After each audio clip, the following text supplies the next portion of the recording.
Grab yourself a tasty snack and battle it out with your fellow sharks in Shark Feeding Frenzy!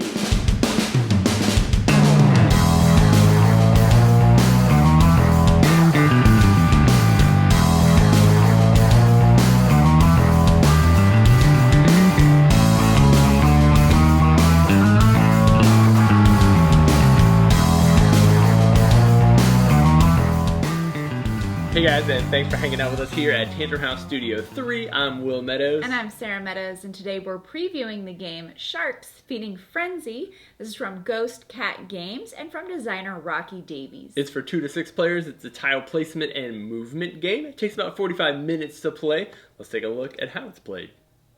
To set up the game, give each player a shark board and have them roll 2 d10s to place their shark tile on the board.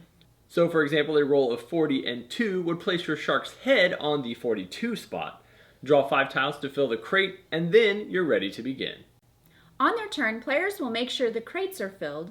Food tiles are drawn immediately and placed on the board by rolling both d10s, and then the crates are refilled. Then the players select a non-food crate, and it may be stored in their gut locker, and the player may play a tile.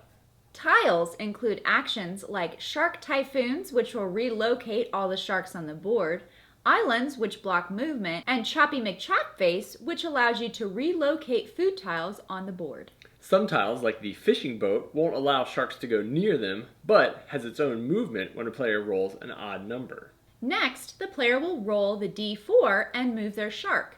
If they land on food, they'll eat it and add it to their gut locker. If a shark collides with another shark, they battle it out, and both sharks roll d10s. The winner gets to claim a tile from the other shark's gut locker. Sharks continue selecting crates and playing tiles until one shark gets 50 points in their gut locker. All the other sharks will then get one more turn to try and claim the title of Shark King. The player with the highest points at the end of the game wins. Shark Feeding Frenzy is a Jaws-tastic experience for 2 to 6 players that will have you trying to dominate the board, get around to as many places as you can, fill your gut locker with as many people as you can, and generally have you laughing a lot because the instruction manual for this puppy is a riot. In the game, you will be moving your shark around the board, trying to find as much food as possible, also while trying to thwart the other sharks. You'll claim tiles that you can save in your gut locker for later. Those non-food tiles, you can use those at any point in the game, so you get to play one on your turn, and those have a variety of different actions that you can take. We just named a few in the instructions. Yeah, one of the things that I first thought when we pulled the game out was that I was just going to be overwhelmed because there are so many different tiles and they all have really humorously written descriptions in the rulebook, but I wasn't interested, even as funny as they were, in reading every single one of them. The cool thing that we realized about halfway through the game is that if you flip over your shark gut locker, the other side is a nifty icon player aid that tells you generally what all the tiles are going to do, which is actually very helpful, and you then don't have to, although you may want to, read the instruction manual over and over again.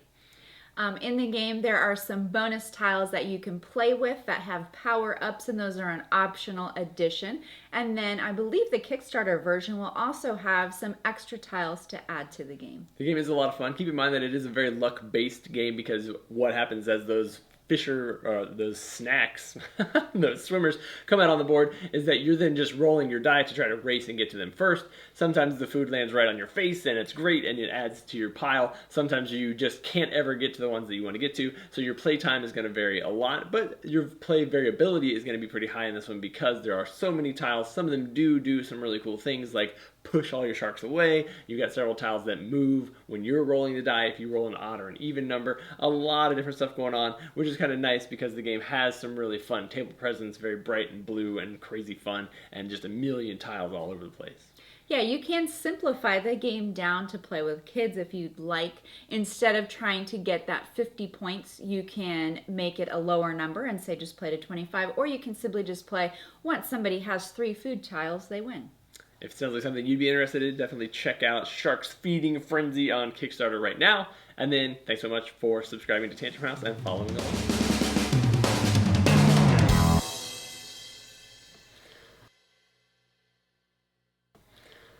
Sounds good. Dun dun dun dun.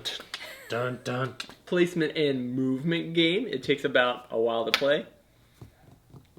Tiles. No, can't do it. Can't say the word tiles. Okay.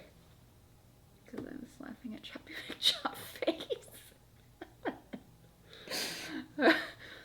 Okay, I'm gonna have a hard time getting through this. It's too funny. Okay.